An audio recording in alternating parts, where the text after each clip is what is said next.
La première vidéo sur le sujet, sortie il y a quelques mois déjà, vous a visiblement pas mal plu. Bon, ça c'est la première raison à cette suite, et la vraie raison, enfin principale en tout cas, c'est qu'il y a la saison 3 de l'anime, et j'essaie de faire plus de vues. Vous voulez pas, c'est les règles du jeu. Et de toute manière, je pense pas que vous allez vous plaindre, on ne dit jamais non à un peu plus de Valkyrie Apocalypse. Et d'ailleurs, la vidéo spoil après la saison 3, donc vous êtes prévenus.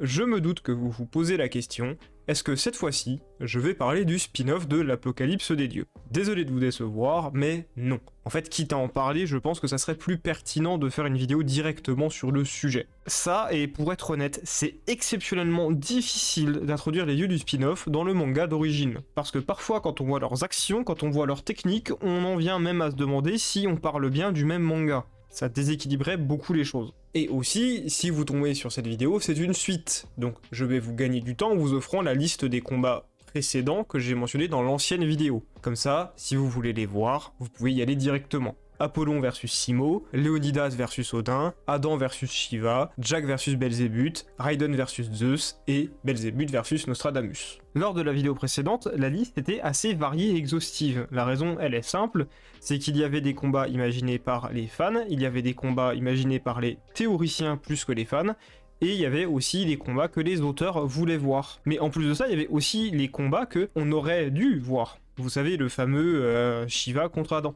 Mais pour le coup, cette fois-ci, sauf cas très particulier, on va se concentrer sur des combats voulus par les fans. Entrons directement dans le vif du sujet, Sasaki contre Susanoo. Avouez, vous y avez tous pensé, vous avez tous voulu le voir, le dieu amoureux de la lame contre l'humain qui vivait pour cet art. En fait, l'envie de voir ce combat, elle est très simple, hein. On a deux samouraïs chez les humains.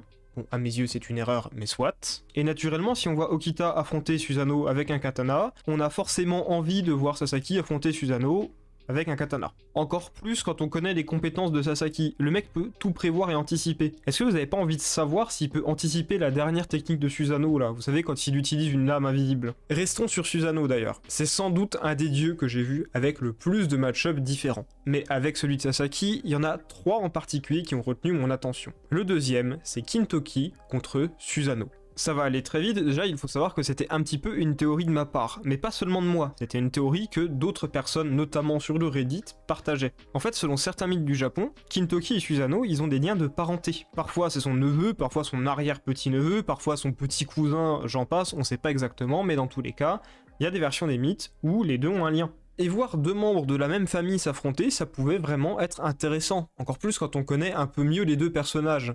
Dans la mythologie, Susanoo, c'est le frère problématique, pestiféré et renié par tout le monde. Là où Kintoki, c'est le gamin adopté, brillant, doré, qui se retrouve, aimé de tout le monde, le vrai sauveur. Mais bon, comme souvent, le manga a un petit peu lissé Susanoo, pour le rendre un peu plus appréciable, parce que dans son histoire, en plus de ça, il épouse une humaine, il règne sur une partie du Japon, et les dieux finissent par faire quelques manigances pour virer son descendant du trône, pour que ça soit le fils d'Amaterasu, ou un des descendants d'Amaterasu, qui soit le roi, enfin l'empereur même, du Japon. C'est vachement compliqué les histoires de famille là-bas. Quand tu sais ça, et que tu sais aussi que c'est le dieu des tempêtes, un dieu vengeur, un dieu violent, c'était totalement possible de lui faire affronter un de ses neveux qui serait protecteur des humains et des divinités. Un être qui apporte la stabilité, le calme dans la tempête, littéralement.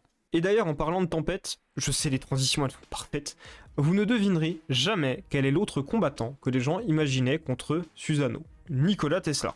Pourquoi ce match-up en particulier? 3. C'est le nombre de dieux dans Valkyrie Apocalypse qui normalement sont capables de manier, voire d'utiliser la foudre pour se battre. Respectivement, Thor, Zeus et Susanoo. Le truc c'est que même si Thor fait apparaître des éclairs quand il se bat, il les utilise pas, Zeus, on n'en a pas vu un seul. Donc naturellement les fans se sont fait une réflexion. Si les deux premiers dieux qui normalement utilisent la foudre ne l'utilisent pas, c'est pour que le dernier puisse utiliser la foudre. Comme ça on évite la redite. C'est certes pas la réflexion du siècle, mais ça se tient. Et donc, comme on savait déjà que Brunhilde, elle était du genre à choisir les combattants humains pour contrer les dieux, on se disait que le meilleur choix pour contrer un dieu qui utilisait la foudre, c'est un humain qui a dompté l'électricité. Et je suis désolé, mais avec le peu d'informations qu'on avait à l'époque, ça paraissait plutôt logique. On enchaîne deux dieux qui d'ordinaire utilisent la foudre pour se battre, ils le font pas. Bon, dans la liste, on en voit un troisième qui l'utilise. On se dit, bah, c'est le moment. En plus, il y a un mec qui a littéralement popularisé l'utilisation du courant alternatif. C'est le match-up parfait, ça tombait sous le sens. Le gros problème, c'est que tomber sous le sens, ça veut pas dire qu'on tombe juste pour autant. Et Susanoo n'utilise pas la foudre. donc retour à la case départ. Vous savez, un peu plus tôt, j'ai dit que j'allais faire uniquement les combats proposés par les fans, et à l'instar de Feldup, je vous ai menti. C'est un peu plus fantasque, mais on aurait très bien pu voir Bouddha contre Zeus. Vous me croyez pas? On va faire un rappel. Vous vous rappelez de ce que Zeus répond quand Bouddha dit qu'il va trahir les dieux et se battre pour l'humanité? Il lui dit littéralement « ça me dérangerait pas de passer à nouveau et même dès maintenant ». Donc c'était possible. Autant le dire, si les dieux du bonheur et Zero Fuku, Arjun, enfin l'intégrale de l'Akatsuki là, ne s'étaient pas ramenés pour provoquer et affronter Bouddha, on aurait très bien pu voir Zeus affronter Bouddha. Et d'un côté, j'aurais bien aimé le voir. Genre, est-ce que même en prédisant et en voyant l'avenir, enfin l'avenir très proche des coups de son adversaire, Bouddha arriverait à esquiver les coups de Zeus? Non, c'est une vraie question pour le coup, hein, c'est vraiment intéressant. Et pour rester dans le sujet, parce que les auteurs ils se sont un petit peu joués de nous là-dessus, il y en a un autre, vous savez sans doute celui dont je vais parler. Loki contre Okita. Je sais pas si vous êtes au courant d'à quel point pendant très longtemps, ce combat, c'était un acquis. Aux yeux de tout le monde, moi y compris, hein, ça devait arriver. Les deux Minus assoiffés de sang et complètement hyperactifs. On y croyait tous. Et on y croyait tous parce qu'ils étaient déjà en face à face à un moment. Dans le manga, c'est jamais que les dieux du bonheur et Loki qui font face à Bouddha, Sasaki, Okita. Ça va encore, mais il y avait quand même... Ça se croisait quand même, il y avait possibilité. D'ailleurs, il y a même eu aussi la théorie Loki contre Bouddha alias... Bref, beaucoup de trucs, quoi. Mais là, il y a la saison 2 de l'anime qui intervient, et qu'est-ce qu'elle fait?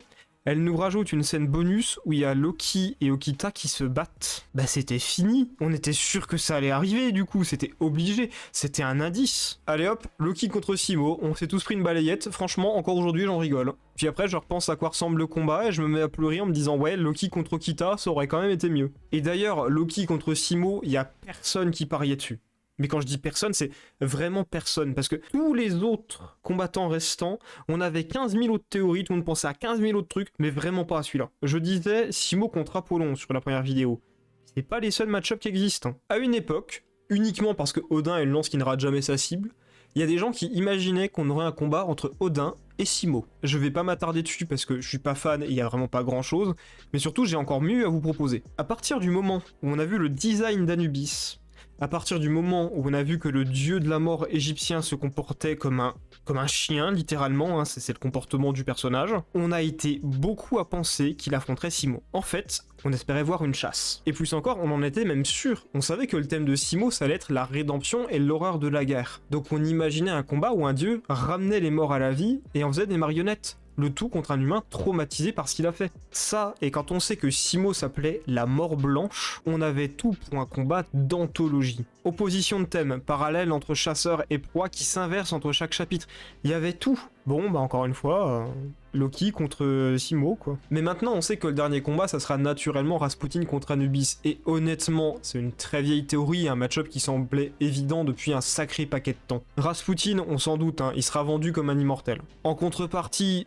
Bah voilà, c'est logique, il y a un dieu de la mort et un immortel. Parce que vous commencez pas à venir me dire que Hadès c'est le dieu de la mort. Je sais, dans l'ancienne vidéo où j'ai dit ça, mais Hadès c'est le dieu des morts. Oui, il règne sur les personnes qui sont décédées, il contrôle pas le fait que les personnes meurent, ça c'est Thanatos. C'est compliqué la mythologie, d'accord? Un problème survient maintenant, c'est est-ce que le combat aura tout de même lieu? Au moment où on en est dans l'histoire, actuellement, on est au 12e round. Odin a mis son plan en marche, il affronte Kintoki, on a déjà certaines des plus grosses révélations du manga. Et d'un côté, le fait qu'Odin intervienne maintenant, c'est logique. 12e round, si l'humanité gagne, c'est la fin du Ragnarok. Il veut s'assurer une victoire. Odin, il attend le tournoi depuis des siècles, il va pas laisser la chance lui filer entre les doigts. Donc, on peut se poser la question. Est-ce que après son combat, tout s'arrête, on a l'arc final et surtout... fin du Ragnarok, on verra jamais Rasputin et Anubis s'affronter? Ou est-ce que Odin a besoin que tous les combats aient lieu pour valider son espèce de rituel? Et donc, le tournoi continue. Pour le coup, mystère. Mais vous savez, Rasputin qui affronte Anubis, c'était pas la seule possibilité. Il y a eu un moment où une des théories, c'était qu'il allait affronter Loki. Et je peux très bien comprendre pourquoi. Les gens s'attendent à voir un Rasputin manipulateur, cruel, en somme, l'ennemi parfait pour Loki qui se comporte pareil. Un combat entre deux fourbes. Dans le même genre, on aurait très bien pu avoir Jack contre Loki aussi. Sachez même qu'à une époque, on présageait aussi Bouddha contre Rasputin. La raison elle est très simple. Rasputin, c'est un enfant pauvre qui utilise la religion pour accéder à la richesse et au plaisir. Bouddha, c'est un enfant riche qui suit la voie de la religion, abandonne toute richesse pour atteindre la paix. Il y avait une opposition parfaite entre les deux. Mais là on revient à Loki. Je pense sincèrement qu'on voulait le voir se taper contre tout le monde sauf Simo. Parce qu'il y a un autre combat qu'on imaginait, c'était Nostradamus. Et encore une fois, ça vient pas de nulle part. Nostradamus et Loki, c'est deux menteurs, deux joueurs. Ils ont l'air d'avoir à peu près la même carrure physique. Enfin, quoique maintenant quand on voit Loki sans son costume, t'as l'impression que le mec il a pris 50 kilos de muscle depuis le début du manga, mais on n'est plus à ça près. Les deux mentent en permanence, les deux bluffent en permanence, les deux cachent leurs capacités et sont du genre à faire des coups bas. Il y a tellement de points communs et il y a surtout aussi la potentielle rancœur que les dieux nordiques portent à l'égard de Nostradamus qui, rappelons-le, a détruit le Bifrost, que c'était possible. Et c'était possible autant que le dernier match-up de la vidéo. C'est-à-dire Odin contre Nostradamus. D'un côté, le vieux dieu qui semble voir le futur, ou en tout cas qui le prépare depuis bien longtemps, de l'autre, l'humain juvénile qui brise le Bifrost, contrecarre ses plans, le Joker de l'humanité, qui fait des prophéties. En plus, Nostradamus, il connaît Siegfried, les deux ils ont l'air de préparer un plan et de comploter contre Odin, pour le renverser, voire même pour le tuer tout simplement. Il y avait tout pour indiquer que ce combat pouvait avoir lieu. Soit ça, soit Siegfried contre Odin. Et pourtant, pour l'instant il n'en est rien, et je trouve ça même limite un peu dommage. Parce que bon, même si Odin ils en font un bourrin, dans la mythologie c'est un sage, et il peut même limite faire de la magie. Quand on te met Nostradamus en face qui détruit le Bifrost pour provoquer les dieux, moi je veux voir comment le chef des dieux en question a réagi. Encore plus quand les dieux ont l'air d'avoir des plans, voire d'être capables de voir le futur. Le dieu comme l'humain. En tout cas, j'espère que cette vidéo vous aura plu. Si vous avez d'autres idées de combat, n'hésitez pas à le dire en commentaire. C'était Béléus, et je vous dis salut à tous.